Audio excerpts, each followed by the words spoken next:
Hello and welcome to Skeindeer Knits. My name is Ellie and I am a Norwegian living and knitting in London. And you can find me on Instagram as Skeindeer, and I am Skeindeer Knits as a designer on Ravelry. And don't forget to check out my Ravelry group, Skeindeer Knits, which is the best place to take part in knit-alongs and the community getting in touch and all that stuff. Welcome! So to new viewers, this is where I sit and talk about my knitting for about an hour every so often. I am going by a minimum of once a month to once a week at most, something like that. So I talk about what I am casting on and binding off, things that I am designing, because I do design knitting patterns, and yeah, that's basically what's going on around here. To returning viewers, hi, how are you? Not much is happening around here. We are in lockdown here in London.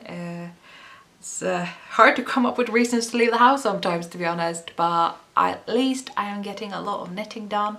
So that is what we're going to be talking about here today. I hope you're all doing well and are comfortable with a cup of something and a bit of knitting, and let's get started. What I have to talk about today is a knit-along that I'm running, a knit-along that I'm wrapping up, and I'm going to be announcing two prices, and then we have quite a few knitting projects to talk about. So I think it's going to be a good one. I am running the year-long Skeindeer Knits Garment KAL of 2021 because I am on a bit of a garment design thing. It's been lasting for quite some time and it doesn't seem to stop. I guess I'm just a garment designer right now. And we will talk a lot about that in this episode. So that's why we're running a knit-along. The eligible patterns for this knit-along is anything that I have designed that is a garment. So you can find that in the garment bundle on my design portfolio page on Ravelry. So that's an option. I'm both running it on Ravelry and on Instagram, so you can either post your progress, your photos, everything in the chatter thread in my Ravelry group, or use the hashtag. I think it's Skeindeer Garment KAL 2021. Either way, I'll write it down here. So that's going on, and I'm also wrapping up the Selbu Mitten Clubs KAL, which was sort of like one knit-along to run all the past 3 Skeindeer Knits Selbu Mitten Club. So I'm going to be wrapping that up. It's going to be fairly quick compared to my normal price announcements. The first winner is going to win this beautiful kit of S-Twist wool, and that winner is, I'm going to say, Thyzka, who made these beautiful Evja mittens. And so all you need to do is just drop me a message, preferably on Ravelry, and just write me your address there and I'll have this posted out to you. So just get in touch, this will be sent out to you. Congratulations for winning, your mittens were beautiful, and I saw that you posted several pairs, so this is well deserved. The other winner is going to win another Korea linen design self-striping sock yarn skein. This yarn, very sparkly, very colorful and happy. I think this or the other skein was the skein I had originally chosen for myself, but I did choose the third one that was a bit more muted. But these are so bonkers happy that I just, yeah, they're called Disco Fever. And that tells you all you need to know. So this is Korea Linen's logo. And the winner of this self-striping sock yarn is Linda Tyrhaug, and she made a pair of overlake mittens. And yeah, as ever, drop me a message, preferably on Ravelry, with your address. I shall have this shipped up to you very soon. Oh, there's even a stitch marker on, like a bulb stitch marker. I didn't see that. Oh, that's cool. So anyway, thank you so much for taking part in the knit-along. I'm thinking a lot about the Selbu Mitten Club. The reason I didn't do it in 2020 was because I had to finish my PhD thesis, which I'm sure we're all sick and tired of hearing of, most of all me. However, I'm not sure that I will be returning with a 4th Selbu Mitten Club, but I would like to return with a club. And so I'm generally interested to hear what those of you who have taken part in past year Selbu Mitten Clubs think about, you know, future plans. What has always been my plan is to have a Nordic mitten club, so where you get more things than just Selbu mittens. But I am genuinely curious if those of you who have taken part in the past are sort of like, you know, I'm good now, I've got a lot of mittens, this is done. Or if you think, yes, finally, more different mittens instead of like all the Selbu mittens, or I think it's interesting to hear. I think it's fine if you think there's enough mittens in my life. But personally, I could knit mittens forever, and I would love to explore other parts of my heritage. So that's kind of the idea there. So I'm just putting that idea out there for those of you who would be potential members of the club, because I guess it's how you feel about this that matters the most. Although I do have a way of doing whatever I want, I will admit. So that's all the knit-alongs out of the way. The next thing that I have to talk about before I get into what I've been knitting lately is a brand new pattern, which you've probably already seen because I did make an announcement video for it, but I thought I'd show you here anyway because I can't talk enough about this cardigan, and I feel like I didn't get everything out in the launch video, so here it is, the Acanthus cardigan. I am so proud of this cardigan. Let me just see if I can fit it all in frame. No, I can't, but at least I tried. So this is her. This is the Acanthus cardigan right here. I started working on this cardigan in 2018. I may have been thinking about it for even longer. And I think where I was at as a designer in 2018 just wasn't quite ready to tackle all the intricacies of this cardigan. So I came back to it again in 2019. I remember discussing it with people and having something started. And as happens with me when I have a long-term design project, is that my design skills advances, and while I still have that design on the needles, I no longer want to do it the way that I'd planned, because I've come up with better solutions and ways of making it easier and more intuitive and more fun to do, because that's like the whole point for me. So I reworked it again in 2020 and managed to finish it in the summer, last summer. This has just been such a long-term passion project of mine. I don't know if you guys remember, this is quite a while ago when I was knitting on something in this color, which I know that doesn't exactly set it apart from all my other projects. And I was discussing whether to knit it with a very, very light grey or an unbleached white with like a hint of yellow. And I could not make up my mind. I was posting about it here and on Instagram, and I even ran a poll and I couldn't make up my mind, and the poll was like 50-50, so that didn't help. But I did actually end up going with the very light grey, and I think it was a good decision. I really like how this looks. I really, really like how this looks. So let me tell you a little about how it's made. It's always a bit hard to wrap your head around how something's made when it's like verbally described. Like I find personally when I knit something, I understand what I'm supposed to do when I am at that point in the pattern rather than reading it up front, which is just kind of daunting. So I'm hoping this is not going to have that effect on you, though it might. But rest assured, things tend to make sense when you are in the relevant part of the pattern. Anywho, this is a top-down cardigan, and it starts off with a sort of short row establishing the front and back. This is heavily borrowed from the ziggurat method of Åsa Trikosa, so shout out to her and her brilliant method. I adapted that to be worked with steeks for the armholes because hers build up the sleeves at the same time, and that wasn't going to work here because we've got all this color work happening. So I had to make up a new way to omit the sleeves and just cast on steeks before we get back to the short rows. And then you have a tiny little cardigan on the needles with the tiniest little neck hole, because of course this is sticked together as well, so that you can work the whole thing in the round. You don't have to bother with all that purling, because when you get down to the color work, purling color work isn't, no, nah.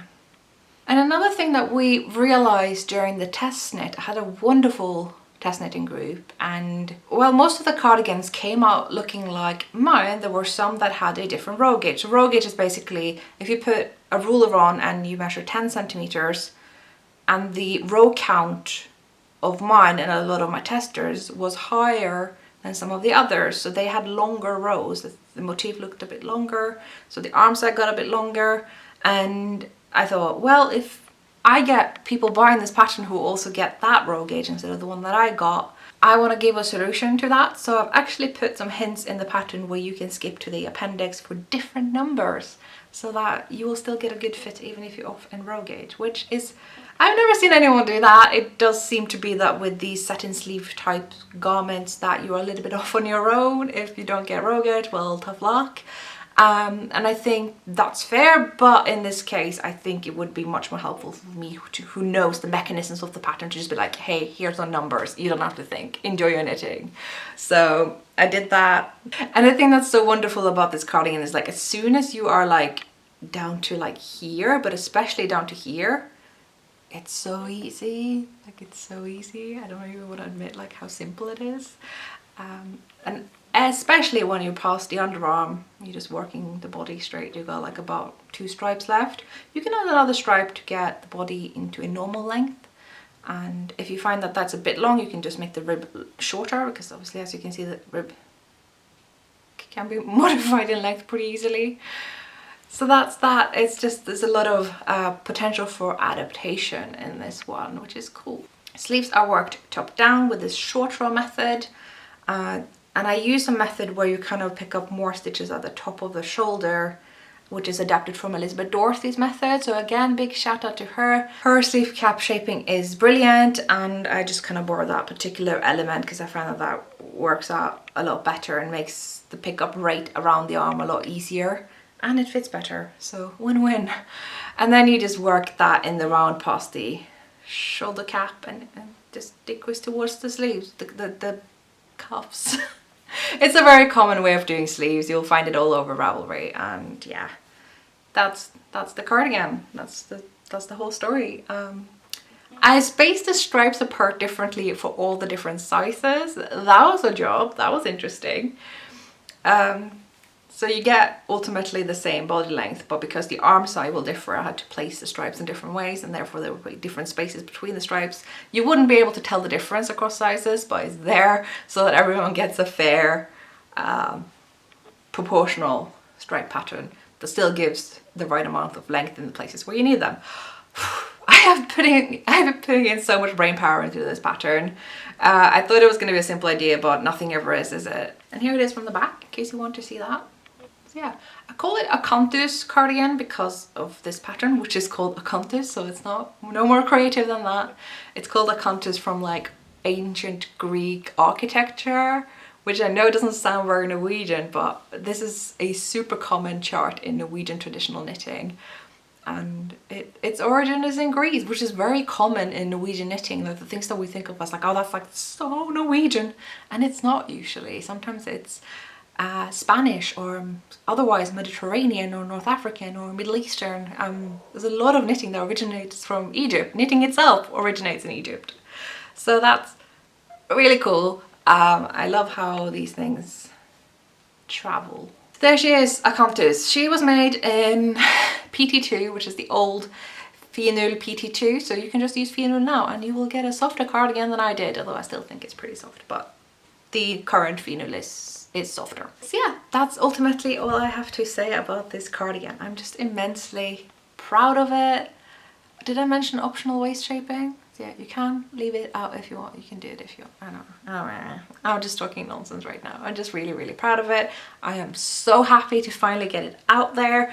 It's been, you know, a work in progress for such a long time, something I've thought about a lot, and I did not want to put it out there until I could be absolutely confident that people could, you know, knit it. So I've also included a video tutorial for the setups. The first like 5 sections, I think, is in that video. I demonstrated it with like big needles and chunky yarn, so it should be easy to see as well. Yeah, I'm doing tutorials now, guys. I'm not, but sometimes I do. It has been known, it has been found that I have been doing. Anyway, so finally we are ready to talk about what I have been knitting as of late, and you are indeed looking at it. My sweater. What is this? Have you ever seen this sweater before? I think not. Until a week ago, neither had I. Well, until like a couple of days ago I hadn't, because we're gonna have to skip a bit ahead to my acquisitions on this one because I ordered some yarn. I'll be talking more about this yarn at the end of the episode because I ordered more colors, but this is Varde. This is the new yarn by Hillesvåg. I ordered, what's 4 plus 3? 7 skeins of blue Varde. This is what the skein looks like. This is like a royal blue. And it's a mix of lamb's wool and pelt wool. Pelt wool is the Hillesvåg yarn, that is Selbu Tinde and Blåne. And now they also have the Varde yarn, which is more of an Aran weight, which was missing before. And so they made a matching Aran weight, which is Vidde, that goes along with that, and it's a lot softer. It can do different colors than what's possible in the much darker pelt wool. And yeah, it's a pretty like typical kind of let lopey type weight with 200 meters per 100 grams, so you get 100 meters per 50 grams. Could be a good substitute for that, especially if you find let lopey a bit too itchy, which to be fair, it is. Also, it goes a long way, because the thing about this sweater is that I use less than 4 skeins. I use less than 400 grams. This is what I had left. It's probably about, I'm gonna say, a little bit under 50 grams. I haven't actually weighed it, but that's it. So we're gonna talk about this sweater in Aran weight yarn in a lamb's wool pelt wool blend that I have designed, and I am so proud of it. I'm like, I can't believe I designed this. I'm gonna try not to be too boastful, but I am like genuinely proud of this one and how quickly I designed it. I wrote it up and I knitted it probably under a week. And you guys know me enough to know that I am not a monogamous knitter. I am not persistent. I will be knitting on many things at once. But this one I knitted on solely from cast on till finish, and this is it. I don't have a name for it yet. I just keep calling it the diamond sweater because of the diamond pattern. So I'm going to show you first, and then we can talk about how it's made, and you're just going to have to smear yourself in with patience, as we say in Norway, and wait until my tech editor and test knitters are done, and then I will publish it, I promise. But anywho, this is it. Obviously I made it waist short for me because that's what I do, but it is very easy to modify length, thank goodness. So there. How about that? How about that? Okay. So I know some of you guys are probably thinking, that is lovely, Ellie. I hope you're thinking anyway. But I could never, I hate when people say that, but people do, don't they? I could never knit a whole sweater in cables. I could never. But first of all, yeah, same. But also, it's not cabled. It's not cabled. It's not cabled. How is this not cabled? Does it not look cabled to you? It's not. And I'm not talking about like a cheeky kind of cable without a cable needle kind of cable, which is still a cable. This is not a cable knit. I'm going to try to explain the stitches that I've used because they're not exactly mine. They're called twisted stitches. I'll probably be using cable symbols in the chart still so that you can just refer to that, and because they do look like cables, but they're not. So they are either SSK based or knit two together based. If you do a knit two together based stitch, you knit 2 stitches together, but you don't slip them off the needle. You instead then knit into the first of those 2 stitches and then slip it off the needle. So you've knitted 2 stitches into 2 stitches, and it makes it look like 2 stitches been knitted together and 1 stitch appearing behind it. And that looks like a cable, a 1x1 cable, so a 2-stitch cable if you will. Same thing with the SSK one. You do the slip, slip, arrange them that way, put them back on the needle. You probably know this one. But instead of knitting through both, you knit through the second one and then through the first, both of them, and then slip them off. You've knitted 2 stitches into 2 stitches, but they lean in the other direction. And that's how this entire thing is made. But there's more. I need to stop trying to sell it now because it's not available now, but it will be, and I will talk about it again then. The construction. I can't believe the construction is so simple, because look at the shape. This looks like some sort of like, you know, vintage pattern where you work everything flat and you seam it together and you need to fit in the sleeve into the shoulder, the armhole, and you just kind of like, that is too many degrees of freedom for my small brain. I just overwhelmed, want to avoid, leave the sleeves not attached to the jumper for years under my bed, that kind of feeling. Anyone, not just me? Am I making sense? So I'm happy to tell you that everything is knitted together. So it starts off pretty conventionally, you know, you knit the body in the round, bottom up, and knit the sleeves in the round, bottom up, and you have all these tubes. You've got 3 tubes. You put the underarm stitches aside for both the sleeves and the body. And so far you might as well be working on a bottom-up raglan, right? But the decreases that happen along the seam here, you know, if you were doing a raglan, you'd be decreasing 1 stitch on each side of each seam, so that's 8 stitches every other round. You'd just be doing that until you got a diagonal line up to the neckline. That's usually how you do a raglan. However, I've been working up on this method for a long while. I've been testing it out on when I'm just knitting patterns from other designers for fun and just seeing if I can modify to do this, and I've been successful in a couple of things now, as you've seen. And I've been doing it for the Skeindeer cardigan, which is already out. I'm doing it on a couple of upcoming designs, and it blows my mind how simple this is. It's just strategically placed decreases so that you have a lot of them for the body up until about this point, right? And then you have your shoulder width. You can see how well it sits over the shoulder. It fits just right. You got my shoulder joint here. It doesn't like get constricted by 2 broad shoulders, which don't even get me started. Whereas the sleeve decreases every 4th round, unless you do not want puff shoulders, in which case they decrease at the same rate as a raglan every other round. So these puff shoulders that you see here that I really wanted for myself, because it's a whole thing going on here, they're actually in the appendix of the pattern. So the main pattern will have regular sleeves that do not have this little gather puff here, because I'm assuming most people probably want a regular looking sweater or nothing that looks too vintage, but that will also be in the pattern. So both are in there.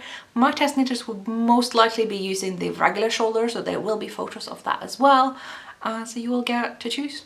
It's pretty straightforward. So what happens when you work yourself up here, you've got the sleeves and the jumper all contained together. I even didn't do steeks on this one. There you just work flat from here. It's very easy to modify to steek. It is really easy to do that. But I thought for people who want to use different types of yarns and they don't want to get the sewing machine out, stuff like that, then you can just work that flat. I know, who am I even? But I did that for a change. So you worked everything up here and you put the sleeve stitches aside so you can work a little bit longer for the body. Then you 3 needle bind off the shoulder, same as you did for the underarm. You've probably done that lots before as well. And all you have left of assembly, the only assembly you need to do is just to sew in the shoulders. It's so simple. It's basically seamless. And then you pick up for the neckband and knit that in the run and you're done. This probably took me half an hour. I think, maybe less, maybe more. I don't know. I knit fast. Maybe don't listen to me. So I'm just kind of like, I can't believe I have content for this episode. I wrote up a pattern like that. I knitted it like that. It fits like a glove. I mean, like a jumper. It would be weird if I was wearing a big glove. So that's an idea for a pattern. It does have some slight shorter shapings for both the 2 fronts and the back, so that the neckline at the back dips. You can see that here. Just for comfort and fit, basically. It's just like, it's so simple, it's so quick, it looks so good. I'm gonna shut up now. I am sorry, I'm being obnoxious. I just like, I can't believe I designed this. That's basically where I'm at. So I'm sorry it's not out yet. It will be. I'm just really excited. I've got to come up with a good name for this one. I don't have a good name yet. It's just called the diamond sweater, that's all. And the idea just came to me literally like that. I had just the image of the sweater in my mind. And I kept asking my friends, does this chart exist? I have it in my mind. Does it exist? And they were like, well, you could cable it. And I tried doing that in a swatch and it just looked flat, like it didn't pop. And so I googled something and it came up these stitches, and I have actually worked stitches like this before in the Skeindeer cardigan. You remember everyone were doing that had those stitches. And so I tried that in my swatch and boom, it popped. This has got a 16 stitch gauge. That means I was using a 5.5mm needle. I'm gonna guess the average knitter probably uses a 5. It's a quick knit. I'm gonna stop now. This has gone too far. I hope you'll like it when it comes out. My test knitters are speeding through it. It'll be done in I'm guessing February, like it'll be out in February. That's not the only sweater that I have designed lately. As I mentioned earlier, I know a lot of pregnant people, like a lot. I don't know that I'm going to be like giving them all the stuff that I'm knitting, but it is making me motivated to knit, and they'll probably get some. I think they probably are going to. But it has made me want to design a lot of baby garments, because I don't love the selection of baby garments on Ravelry. There's a lot of really good stuff there. There's a lot of good stuff. There's a couple of things I find sometimes a lot of them require very, very tight gauge small needles. A lot of them are a very similar style. There's not a lot of traditional Norwegian knitting colour work there. Some do, and that's awesome. I love that stuff, but I feel like it's lacking a little bit. So that's what I want to do. And so I've been looking at some of my adult size patterns, and I thought that would be so cute for a baby. And I looked at Stonewood. I thought, you know what, Stonewood is chunky. I bet if I just knit that with fingering weight, sport weight yarn, that would work really well for a baby. And it does. It's cute. It's really cute. So what is this? Well, okay, where do we begin? This is a top-down jumper. It's a top-down yoke. This is my thing with top-down and bottom-up. I've started to like both. Do you remember when this podcast was new and I was like, top-down is the only thing for me? I've come to realize that some constructions are better suited for bottom-up, like satin sleeves are better suited, whereas raglans and yokes I tend to prefer top-down. So that's why this one is top-down. So this button here is a closure for the neck, so if you open it, you can get baby head through. So it's sitting on the shoulders here, so you get like 3 little buttons up here, and that's that basically. So you got this little sweater. This is the 1-year-old size, I think, according to memory, and it's got these cute little folded cuffs, which is nice because babies grow, like they get long. Fun fact. And so you can fold out the cuff and it's a longer sleeve. I know. Who's this genius?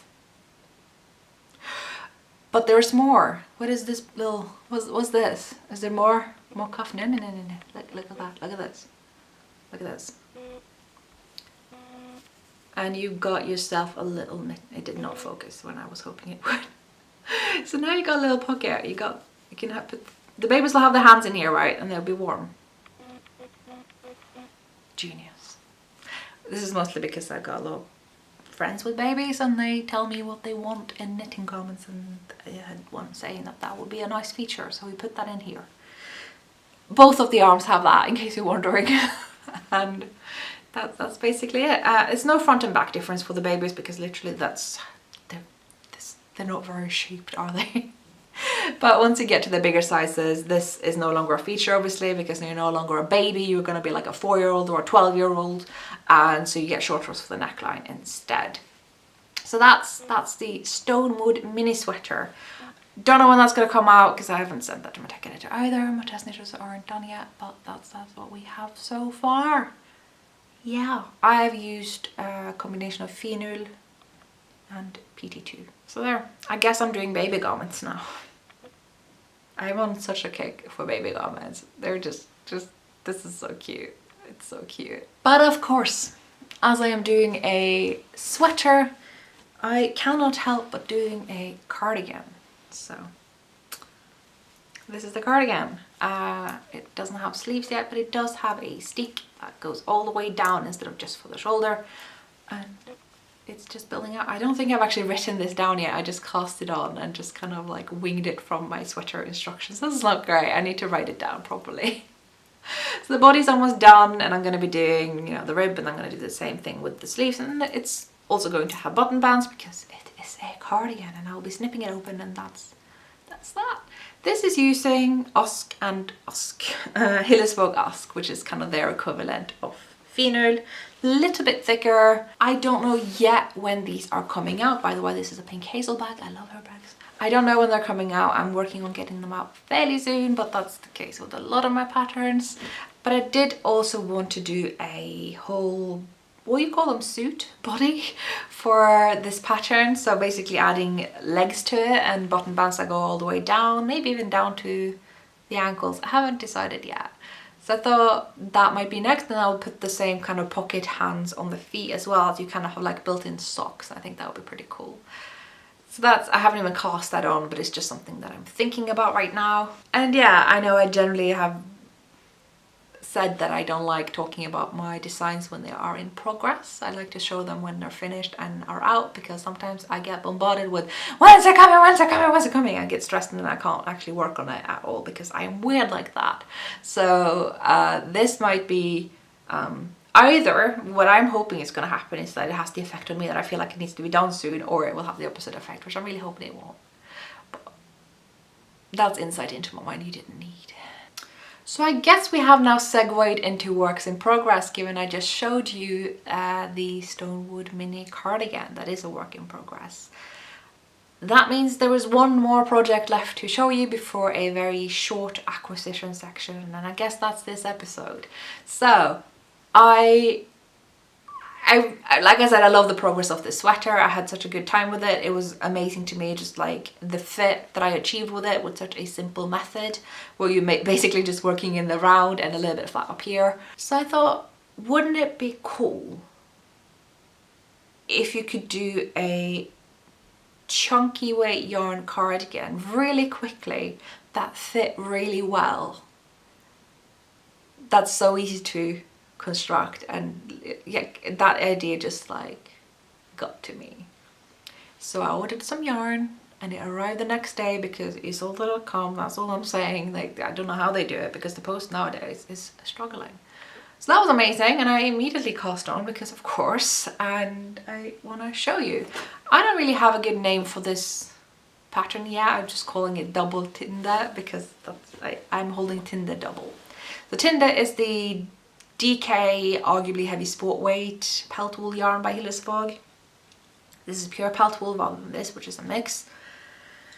And I'm just working on it in the round, and it's grown so fast. So it's the same construction method, but this is for chunky yarn. So when you hold a light DK double, you get chunky. So we're talking 14 stitch gauge here. I think I'm using 6.5 millimeter needles. That's a US 10. And I'm really liking the fabric I'm getting. It does not feel thick and heavy at all. I'm still under 200 grams and I've gone this far with the body, and it's actually quite big on me.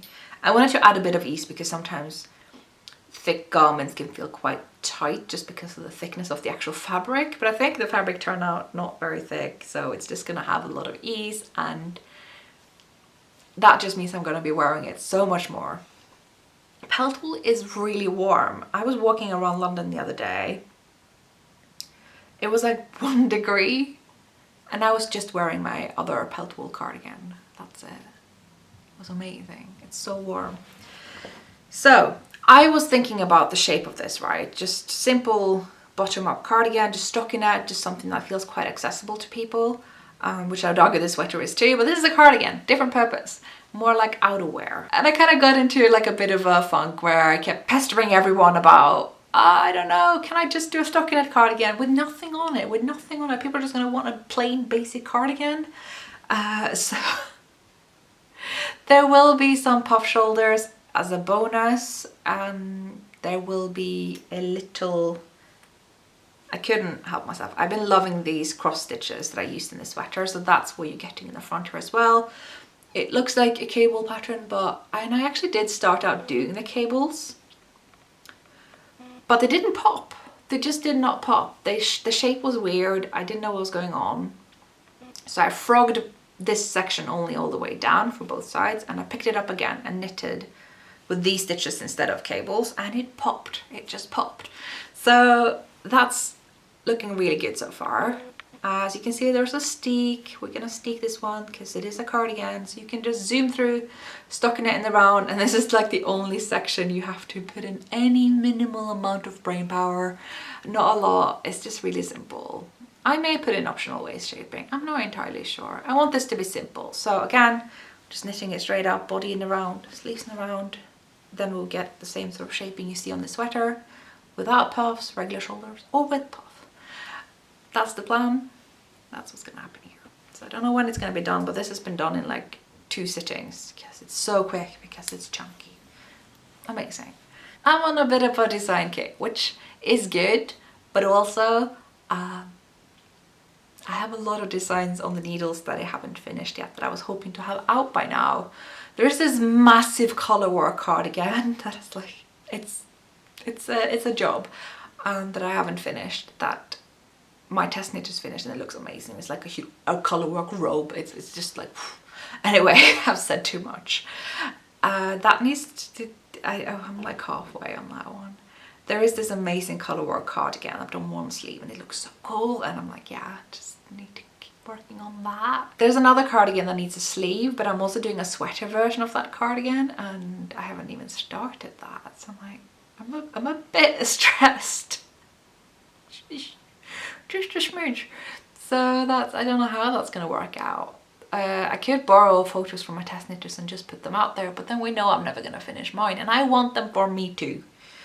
So that came out very aggressive. I'm sorry about that. But yeah, so I am casting on more designs than I'm finishing at this rate, which, I mean, who's surprised really? But it would be great if I didn't just... It would be great if I could just get my act together and start hiring sample knitters. Like, that would be the right thing to do at this stage of my design career. But I like knitting. I want to knit them myself. I don't like giving it. Is this where I'm confessing to being a bit of a control freak? I don't know. But yeah, anyway, I think we're done. I think all we have left is acquisitions, which isn't going to be the heftiest section. First, it's a Tinde yarn that I bought. 2 of these are already being held together in that cardigan, and I got another 3, which should be 500 grams, which should be more than enough. I don't know, I haven't finished it yet, but it should be enough. So this I ordered from isolde.com. You can also get it from Knit Latitude. They just didn't have the undyed yarn at that time. Yeah, there was also this French yarn shop that I forgot what it's called, but they have it too. So if you're in Europe and, you know, Britain's no longer an option, yeah, then that's something you can do. I mean, I've talked a lot about this yarn in the past, so there's not really much to say. It's just very lofty, woolly, shiny, has a halo, it's really warm. It's this breed that's a mix of Gotland sheep and Sparso, and it's really popular. I think sometimes I get a bit annoyed that it's so popular, because Hillesvåg have a lot of other great yarns too that I would love for Knit with Attitude or Isolde to stock. I'm just saying. There's Ask, there's Embla, there's Varde, there's Vidde, there's Huldra, there's Vilja, there's Sord. Love these yarns. I wish someone in the UK would stock these, because they are fantastic yarns. Hillesvåg is an amazing mill. So that's been basically all I've been buying lately. So these are the other non-blue Varde yarns that I bought. So this is the same yarn that I am wearing. It's just undyed. This is what it looks like when it's undyed, because it's a mix of white lamb's wool and grey pelt wool. And it's really nice and heathered, and I love it.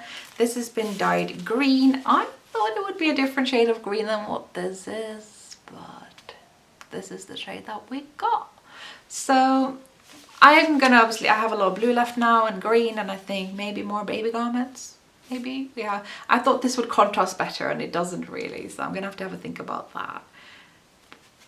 But yeah, I just love this yarn, and I just wish someone would stock it in the UK. But yeah, I don't know if there's much else to say about this yarn other than that I love it. I think it's a great substitute for all these slightly itchier let lopey type yarns. Although I do love those yarns, I think they're great outerwear.